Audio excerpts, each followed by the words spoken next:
தமே அகத்தியம். ஓங் அகதீசாய நமக. இப்போ இறை மகா சபையில் இறை நூல் அப்படிங்கிறது இறைவனே நூலாக அமர்ந்த அற்புதமான நூல் இது. அதாவது சிவமே சிவப்பிரபஞ்சமே நூல் வடிவம் பெற்று அமர்ந்த நிலை. அதுக்குள்ளே தேவர்கள் சித்தர்கள் எல்லாம் ஒருங்கிணைஞ்சு ஒன்றாக அமர்ந்த நிலை. இந்த நூல் இதுவரைக்கு யுகம் தோன்றிய காலங்களில் இருந்து இது மாதிரி ஒரு ஆற்றல் எந்த சித்த பெருமக்களுக்கும் தேவர்களுக்கும் இறை அவதாரங்களுக்கு யாருக்குமே கொடுத்ததில்லை மொத்தத்தில் அப்படின்னு சொல்லப்படுது. இவ்வளோ ஆற்றல் மிகுந்த இவ்வளோ புனிதமான இந்த நூலோட மகத்துவம் என்னென்னா, இது பிரபஞ்சமே சிவம், சிவமே நூல். இதில் இல்லாத விஷயங்கள் இல்லை. ஒட்டுமொத்த பிரபஞ்சம் இதுக்குள்ள அடக்கம். ஞான இதிகாச புராண நிலைகள், கடந்த காலங்கள், யுக யுகமாக நடந்து வந்த வரலாறு நிலைகள், பல கோடி யுகங்கள் தாண்டி என்ன நடந்திருக்கு அப்படிங்கிற விஷயங்களுக்குள்ளே இந்த நூலுக்குள்ளே இருக்குது. பிரபஞ்சம் பதிய வைக்காத விஷயமாக பிரபஞ்சமே நூல் வடிவம் பெறும்போது அதுக்குள்ளே இல்லா நிலை அப்படிங்கிறது ஒரு நிலையும் கிடையாது. இது மாதிரி ஒரு அமைப்பு, ஒரு ஆற்றல், ஒரு வடிவமைப்பு எங்கேயும் இருக்கா அப்படின்னா என்ன? சிவத்தை மாதிரி எதை வடிவமைக்க முடியும்? பிரபஞ்சத்தை மாதிரி யாரால் எதை வடிவமைக்க முடியும்? அவ்வளோ வல்லமையான வலிமையான ஒரு எடுத்துக்காட்டுக்கு இதுக்குள்ளே வான ஊர்தி செய்வதற்கு உண்டான தொழில்நுட்பம் ஒரு உதாரணத்துக்கு சொல்லுது. தொழில்நுட்பம் அது விண்ணோக்கி பாதில்லா அது செய்வதற்கு உண்டான இதெல்லாம் சின்ன விஷயங்கள்.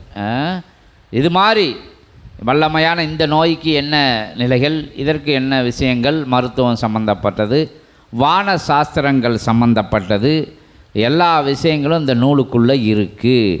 இதிகாச புராணங்கள் நடந்து முடிஞ்சவங்க நடக்க போகிற விஷயங்கள் கூட இந்த நூலுக்குள்ளே இருக்குது. இறை சூட்சமும் இது இறைவனுக்குள்ளே உள்ள சூட்சமும் எல்லாம் முக்காலமும் அறிஞ்சவங்க ஞானிகள். ஞானிகளே ஒட்டுமொத்தமாக கொண்டு ஒரு ஆற்றல் உருவாக்கப்படுதுன்னா அது சிவம். அந்த சிவமே நூலாக கிடச்சிருக்கு. அதான் ஆதி கைலாய சிவசூட்சம நூல். ஆதியில் இருந்து அந்த வரைக்கும் என்ன விஷயங்கள் இருக்குமோ அனைத்து இந்த நூலுக்குள்ளே இருக்குது. இது எல்லைகள் கிடையாது. எப்படி பிரபஞ்சத்துக்கு எல்லை இல்லையோ அது மாதிரி இந்த நூலுக்கு அங்கே தொடங்கி இங்கே முடியும். இதெல்லாம் இதுக்குள்ளே இருக்குது, இதெல்லாம் இல்லை அப்படிங்கிறத கட்டுப்பாடு இந்த நூலுக்கு கிடையாது.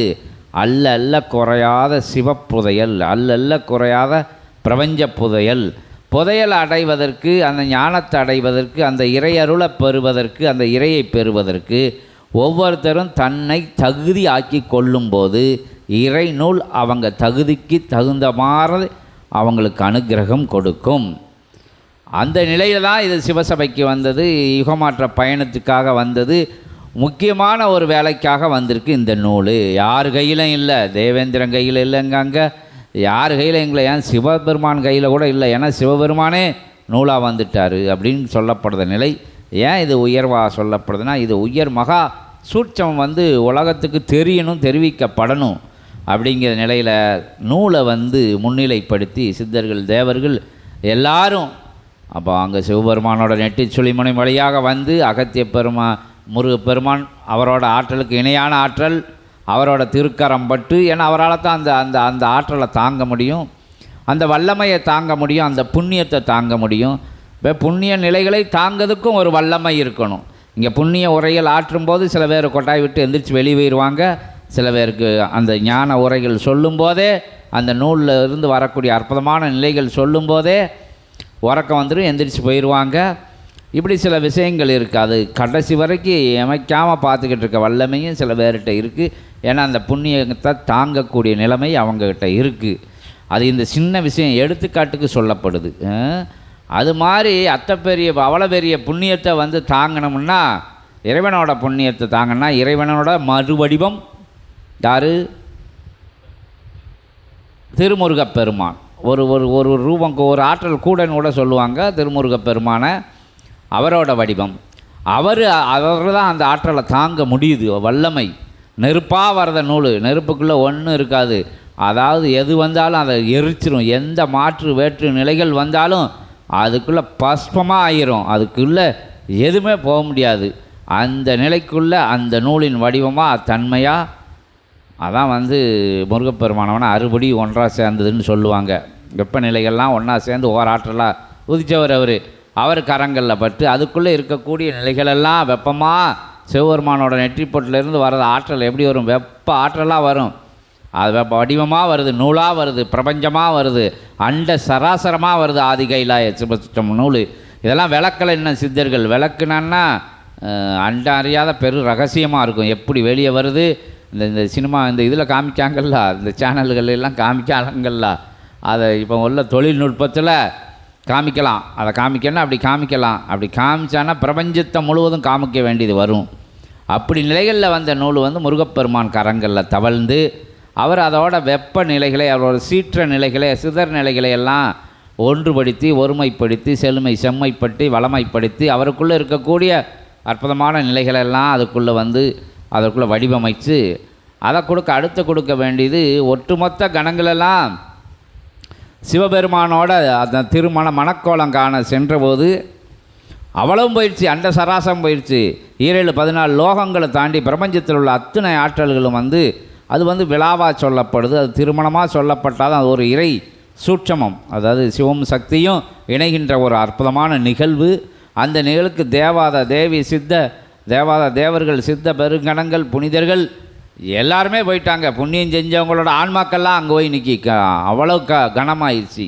அப்போ எல்லா புண்ணியம் ஒரு பக்கம் போகையில் மாற்று நிலைகள் மேலே ஏறிடுச்சு. அப்போ இதற்கு இணையான விஷயங்களை அந்த எல்லைக்கு கொடுக்கணும் அப்படின்னா சூட்சமமாக அகத்திய பெருமானோட பயணம்.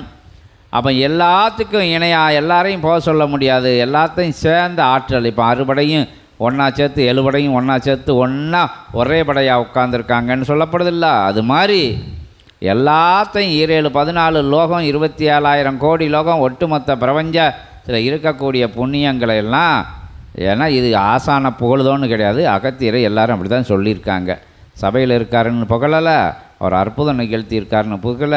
அவரும் சிவத்தை மாதிரி தான். அவர் எங்கே பிறந்தார், எப்படி பிறந்தார், என்ன விஷயங்கள் யாருக்கும் தெரியாது. பல விஷயங்கள் சொல்லப்பட்டாலும் அவர் இறை ரூபன், இறையரோட வடிவம், இறையோட அவதாரம், அப்படி தான் சொல்ல முடியும்.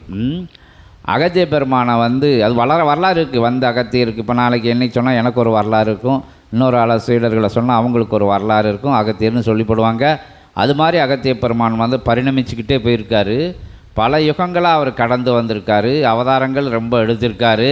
அவரை பற்றி ரகசியங்கள் யாருக்கும் தெரியலை, தெரிவிக்க அவர் விரும்பலை. அவரோட பாதையெல்லாம் ஞானப்பாதை, உலகத்தை நல்வழிப்படுத்தணும், ஞான பூமியாக எப்பவும் இருக்கணும் அப்படிங்கிறதுனால இறைப்பணியை அகத்தியன் செஞ்சுட்டு வந்துட்டு இருக்கிறதுனால அகத்தியரை பற்றி இதிகாச புராணங்களில் எல்லாருமே இருந்துட்டாலும் அவரை பற்றி சின்ன சின்ன வரலாறுகள், என்ன செஞ்சார், எங்கே தோன்றனால அப்படிங்கிற வரலாறுகள்லாம் நமக்கு தேவையில்லை. ஏன்னா பிரபஞ்சத்துக்கு எதுக்கு வரலாறு? அதனால் பிரபஞ்சத்தையே வந்து அனுப்பி வைக்கார் சிவபெருமான். இத்தனை ஆற்றலுக்கு இணையான ஆற்றல் யார் அப்படின்னா அகத்தியர் தான் கண் முன்னாடி வந்து நிற்கதா சொல்லப்படுது. அகத்தியத்தை அழைத்து அப்படியுமே அந்த தென்பகுதிக்கு அழைக்க நிகழ்த்துகின்ற நிகழ்வு. அப்போ அகத்திய பெருமான் வந்து வரப்போ அங்கே உலகம் சமமாயிருச்சு அப்படின்னு சொல்லப்படுது. இப்படி விஷயங்களெல்லாம் இருக்கும்போது ராமபிரானுக்கு உதவி பண்ணது, அங்கே அதுக்கு உதவி பண்ணது, இதுக்கு பண்ணது, இலங்கேஸ்வரனை வென்றதுன்னு கதைகள் நீண்டுக்கிட்டே போகுது. அகத்திய பெருமான் அம்பு விட்டால் 7-14 லோகங்களையும் தாண்டி போகக்கூடிய ஒரு நிலை அப்படின்னு அகத்தியர் புகழை வந்து சொல்லிக்கிட்டே போகலாம். நமக்கு தெரியாது அகத்தியரோட அந்த புகழெலாம் நமக்கு கொஞ்சம் கொஞ்சம் அங்கே கேட்டது, இங்கே கேட்டது, அவன் சொன்னி கேட்டது, இவன் சொன்னி கேட்டது, அதில் எழுதப்பட்டதை கேட்டது, இதில் எழுதப்பட்ட பேட்டதான் மாதிரியே. இப்போ வந்து சிவமகா வாழை சித்தனை புகழ்ந்து தான் வந்து நூல் வந்துக்கிட்டே தவிர அகத்திய பெருமான புகழ்ந்து ஆதிகையிலாய சிவசூட்சம நூலில் வரலை. ஏன்னா அகத்தியம் வந்து அனைத்துமானவர், எல்லாருக்கும் அறியமாக, எல்லா கணங்களும் அறிஞ்சவர்கள், அண்ட சராசத்தையும் தாங்கி நிற்பவர், 7 கடலை குடித்தவர், எதுக்குனாலும் எதிராற்றல்கள்லாம் அழித்தவர், ஆணவத்தை தரைக்கு மேலே கீழே வச்சு அவன் தரைக்குள்ளே வச்சு அமுக்குனவர், விந்தியமலையை. இப்படி அகத்திய பெருமானுக்கு நமக்கே கொஞ்சம் கொஞ்சம் தான் தெரியும், தெரியாத விஷயங்கள் நிறையா இருக்குது. அப்போ அகத்திய பெருமான் வந்து பிரபஞ்ச ஆற்றலுக்கு, ஒட்டுமொத்த பிரபஞ்ச ஆற்றலுக்கு ஒரே பிம்பம், ஒரே ரூபம், ஒரே வடிவம். அவர் இறைவன் தான் அவரை சொல்லணும்.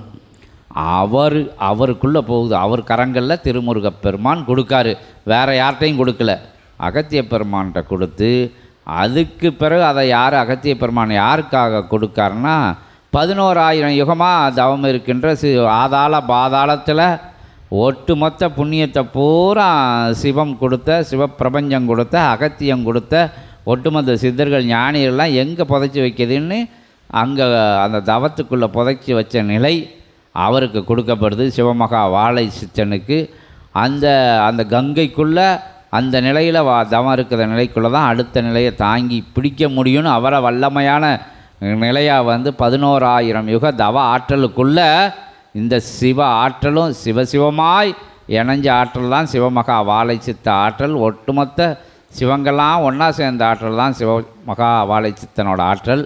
அந்த கங்கைக்குள்ளே போய் அது குளிர்விக்கப்படுது. மீண்டும் கைப்பட்டு கரம்பட்டு ஆற்றல் பெற்று அவங்களோட வளமை தவ ஆற்றல் எல்லாத்தையும் திருமுருகன் கொடுத்து அது அகத்திய பெருமானால் வடிவமைக்கப்பட்டு திருப்பி வந்து அந்த கங்கா நீருக்குள்ளே போய் அது குளிர்விக்கப்பட்டு அதை தாங்கும் வல்லமையை அதுக்கு பிறகு இயல்பாக சிவமகா வாழை சித்தன்னு சொல்லக்கூடிய சிவசபை ஆசானுக்குள்ளே அதிலிருந்து ஆற்றலை வந்து அதை அழுத்தி அதை இது பண்ணி பக்குவப்படுத்தி செஞ்சு இங்கேருந்து இங்கே கொடுக்கப்பட்டிருக்கு. இங்கேருந்தால் கொடுக்கப்பட்டுனா சூட்சமாக அந்த பேராற்றல் வந்து அகத்தியருக்குள்ளேயும் சிவபெருமானுக்குள்ளேயும் திருமுருகப்பெருமானுக்குள்ளேயும் இருந்து பிரபஞ்ச ஆற்றலெல்லாம் தாங்கி நிற்கின்ற சிவமகா வாழை சித்தனுக்குள்ளே இருந்து தேவைகளுக்காக அந்த ஆற்றல் வந்து இங்கே வந்து இயல்பில் பூலோகத்தில் பகிரப்படுது.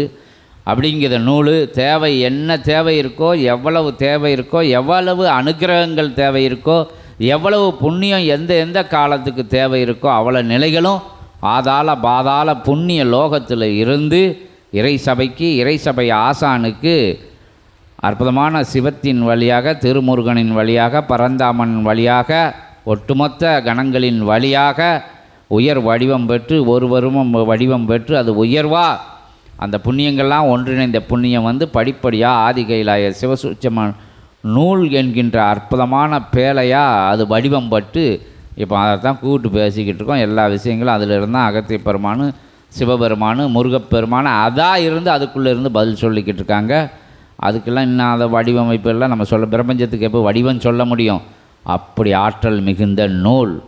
இந்த நூல் எதுக்காண்டி கொடுக்கப்பட்டிருக்கு சிவமகா வாழை சித்தனுக்குன்னா, இங்கே எதுக்காண்டி கொடுக்கப்பட்டிருக்கு? அங்கே பயணப்பட இங்கே அவங்கள கூப்பிட்டு பேசி இவங்கள